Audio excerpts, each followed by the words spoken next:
आत्म तत्व ही हरि का स्वरूप है।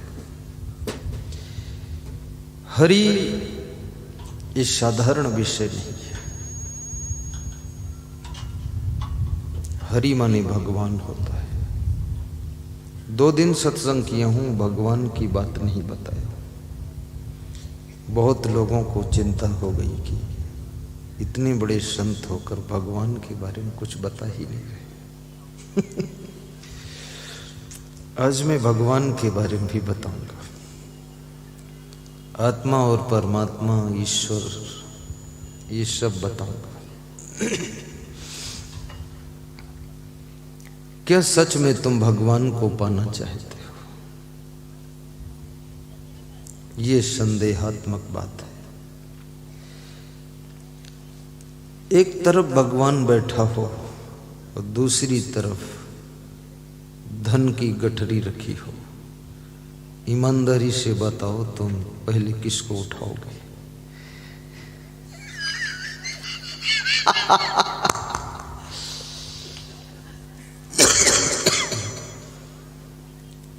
तुम पहले धन की गठरी उठा लोगे, भगवान से कहोगे तुम तो कल भी मिल जाओगे, पर ये गठरी कोई और ले जाएगा।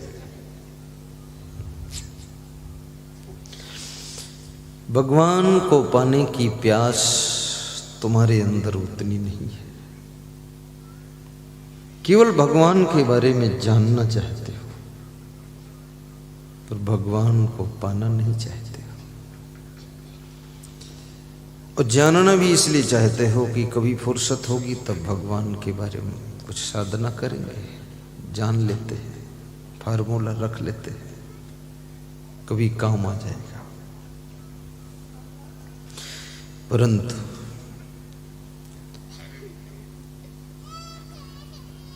पद्म पुराण के ऋषि ने कहा है, उससे पूछा गया कि हरि कौन है?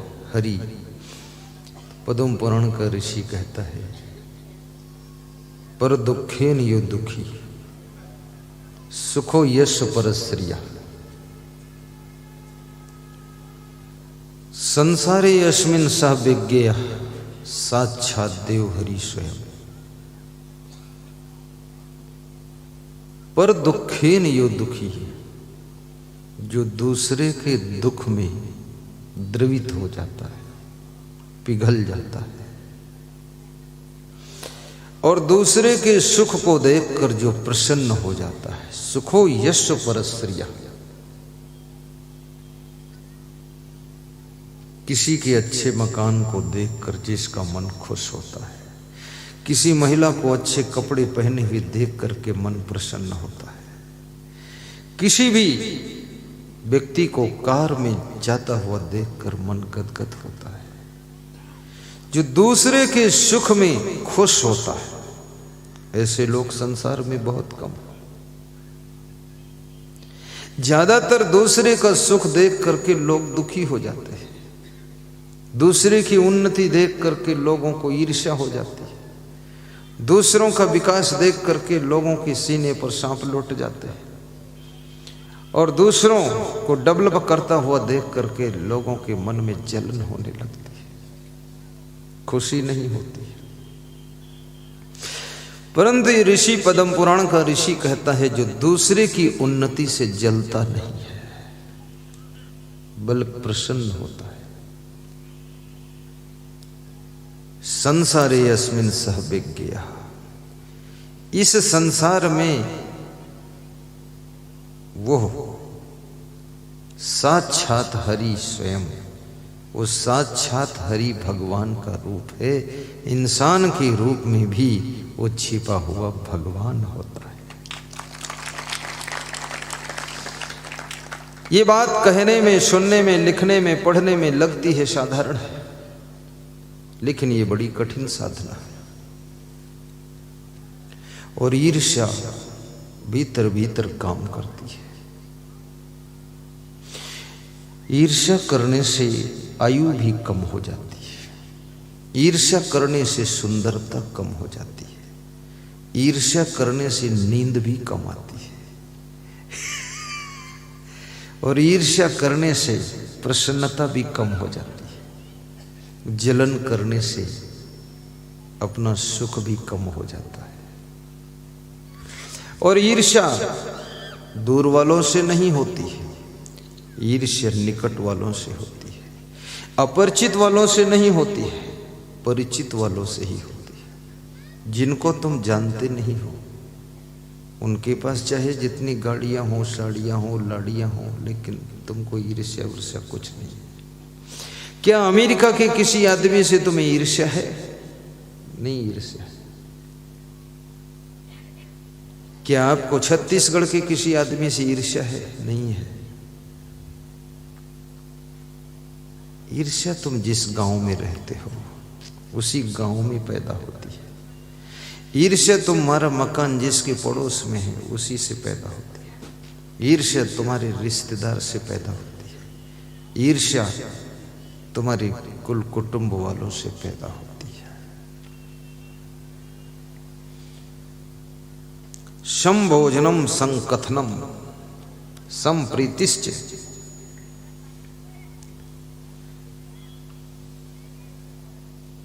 चाणक्य कहते हैं, जो अपने कुटुंबियों के साथ में बैठकर कभी कभी भोजन खाता है, और संकथनम, और जो अपने परिवार वालों के साथ में बैठकर के मीठी मीठी बातें भी करता है, और प्रीतिश्च संप्रीतिश्च, और प्रेम करता है अपने कुटुंबियों से, वह व्यक्ति इस सृष्टि में सदैव सुखी रहता है। उसके कार्यों में बाधा नहीं आती है। इसलिए अपने कुटुंबियों से मेल बनाकर ना विरोधा कदाचन, उनसे कभी भी विरोध मत कीजिए। रावण ने भाई से विरोध किया था, उसका क्या परिणाम हुआ?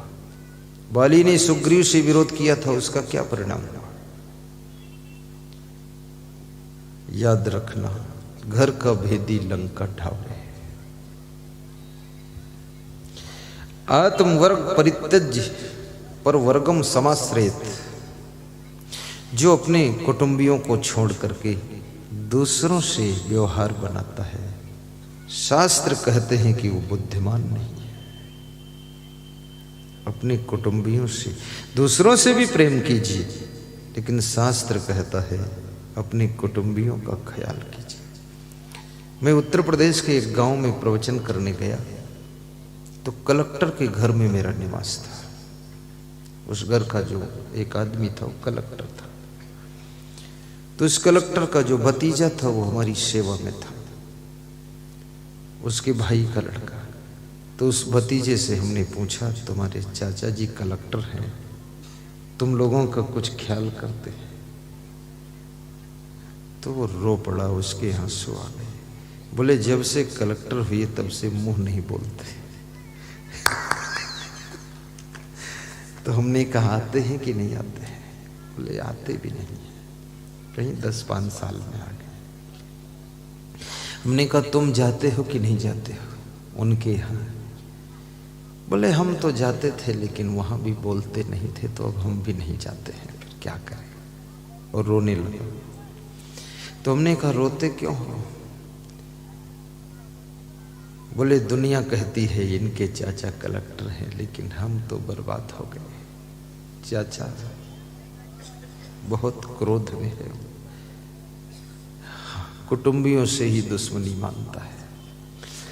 कलेक्टर की ग्रेड में पहुंच करके भी क्रोध शांत नहीं हो सकता है। याद रखना, कितने ऊंचे से ऊंचे पद पर पहुंच जाओ, लेकिन ये जो मानसिक विकार हैं, ये जो मन की उलझने हैं, ये ऐसे शांत नहीं होती है। ये तो जब कोई महान सदगुरु के चरणों में तुम नमन करते हो और उनका आशीर्वाद मिलता है, तभी इस खोपड़ी का कचड़ा निकल कर बाहर होता है। नहीं तो कलेक्टर, बैरिस्टर, टमाटर व कुछ भी बन जाओ, लेकिन इसमें गोबर भरा रहता है। दिमाग सही नहीं। उनके भतीजे ने कहा कि हम इतना ही चाहते हैं कि हमारे चाचा कलेक्टर हैं, गांव में आए, हम लोगों से बोलें और घर में 1-2 दिन रहें। पैसा नहीं चाहिए, लेकिन कम से कम प्रेम चाहिए। संप्रीतिश्च।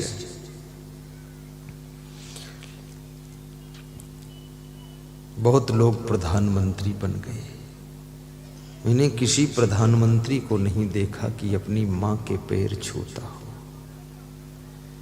केवल नरेंद्र मोदी को देखा, वो माँ के साथ भोजन भी खाते हैं, माँ के पैर भी छूते हैं, माँ के हाथ से लड्डू भी खाते हैं और माँ का आशीर्वाद लेते हैं। और आज भी उनकी माँ 100 रुपये उनको दे देती है, जाओ खर्चा करना दिल्ली में। माँ तो माँ होती है, तुम कितने धनवान हो जाओ फिर भी वो सोचते हैं कुछ मैं दे देती हूँ, नहीं ये भूखा मर जाएगा। बहुत कृपा होती है उसकी। और इस प्रधानमंत्री ने पूरे देशवासियों को, विश्व के नर नारियों को सिखा दिया कि मां का सम्मान कैसे करना चाहिए। तुम कितने बड़े हो जाओ, लेकिन कहते हैं मां के दिल की गहराई इतनी होती है, समुद्र की गहराई भी छोटी हो जाती है, लेकिन मां के दिल की गहराई को नापा नहीं जा सकता है। पिता की तमन्नाओं की ऊंचाई आकाश से भी ज्यादा होती है। आकाश से ज्यादा ऊंची तुम्हारे पिता की तमन्ना होती है। इसलिए अपने उन भाइयों का भी ख्याल रखना जो भाई तुम्हारे कमजोर हैं, गरीब हैं, उनके पास कुछ नहीं है। अपने उस गुरु भाई का भी ख्याल रखो जिसकी बुद्धि कम है। संसार में रहो तो भाई का ख्याल रखो, संन्यास में रहो तो गुरु भाई का ख्याल रखो। कितने भाई ऐसे होते जिनकी बुद्धि कम है, और कितने गुरु भाई भी ऐसे जिनकी बुद्धि कम है। हमारे साथ में एक चेला है तो कहता मैं अमेरिका होके आ चुका हूं।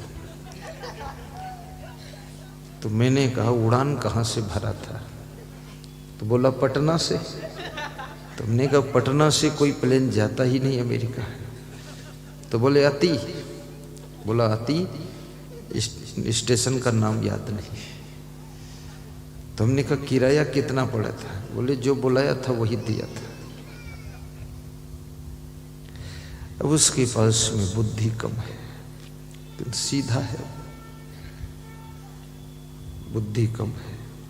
परंतु कल मैंने कहा थोड़ा बर्फी खा लो, तो बोला हम बाहर की चीज खाते नहीं। तो हमने कहा भीतर बनती नहीं।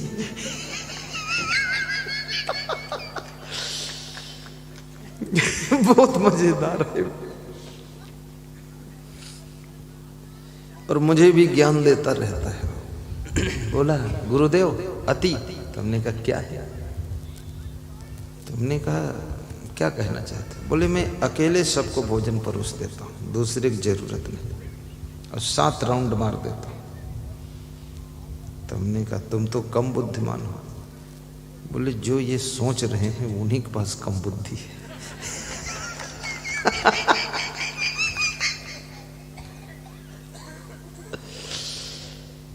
तुम्हारे घर में कभी कभी तुम्हारी पत्नी भी कम बुद्धि की हो सकती है, और कम बुद्धि वाले से जो बात लड़ाता है, झगड़ा भी हो सकता, मारपीट भी हो सकती है। इसलिए कम बुद्धि वाले से कैसे काम लेना चाहिए, उसको प्रेम करने से ही डील कर सकते हो, उसको ज्यादा तर्क करके नहीं डील कर सकते हो। प्रेम करो, वो सब करेगा फिर। और कभी कभी तुम्हारा पति भी कम बुद्धि का हो सकता है। कितनी स्त्रियों को सौभाग्य से पति कम बुद्धि का मिला है, और जिस स्त्री को पति कम बुद्धि का मिले वो भी किस्मत वाली है, क्योंकि बुद्धू नाथ है, बैठा रहेगा। हर हर महादेव, घर घर बुद्ध देव। बुद्धू, और कितने गुरुओं को शिष्य भी बुद्धू नाथ मिला है, बुद्धि नहीं है। लंबा कुर्ता पहनता है, देखने में लगता है बड़ा माइंडेड है, खोपड़ी तो है, दिमाग बिल्कुल नहीं। कुछ भी अकल नहीं। अब उस कम बुद्धि वाले को कैसे चलाओगे? और कई बार शिष्यों को कम बुद्धि का गुरु मिल जाता है। लखीमपुर खीरी में एक संत मेरे पास आया तो मैंने कहा तुम्हारे गुरु ने कुछ विकास किया? तो उन्होंने विकास क्या करे, उसके पास बुद्धि नहीं है। तो हमने कहा तुमने विकास किया? बोले हमारे पास भी बुद्धि नहीं है। तो हमने कहा दोनों ही एक ही मॉडल हो? बोले करीब करीब एक ही मॉडल तो है। तो हमने कहा तब तो मैच कर गया, ठीक है। दो मूर्ख इकट्ठे हो जाए तो कोई विवाद नहीं होता, तालमेल बैठ जाता है। दो चोरों में तालमेल बैठ जाता है। चोर कितने बड़े चोर हो, पर चोर चोर की चोरी कभी नहीं करता है, इतना उसको ज्ञान रहता है। चोर चोर के साथ तालमेल बिठा लेता है। कोई भी तुम पुलिस का आदमी देखो, पुलिस का आदमी पुलिस के आदमी की निंदा कभी नहीं करता मिलेगा आपको, कभी भी। भले वो तंग होगा उससे, पर बुरा भला नहीं कहेगा पुलिस। और ये बहुत बड़ी बुद्धिमानी है कि आप अपने घर के लोगों की निंदा ना करें, बुराई ना करें। जिस ग्रुप में रहते हो उस ग्रुप की बुराई ना करना, ये बहुत बड़ी समझदारी का खेल है।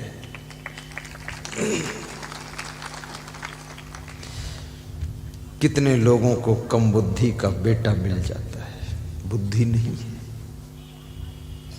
अब क्या करोगे? और मैं निवेदन करूंगा, जो लोग चाहते हैं बुद्धिमान पति मिले, बुद्धिमान पत्नी मिले, बुद्धिमान पुत्र मिले, बुद्धिमान बेटा मिले, बुद्धिमान बेटी मिले, बुद्धिमान, उनको क्या करना चाहिए? उनको नंबर 1 पुण्य के कार्य करना चाहिए। पुण्य के कार्य कीजिए।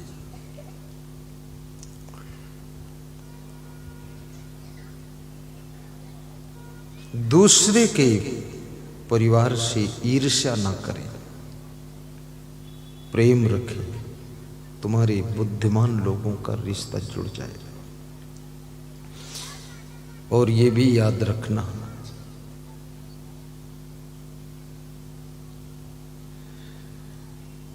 भंडारा करें तो तुम्हारे घर में बुद्धिमान का जन्म होगा।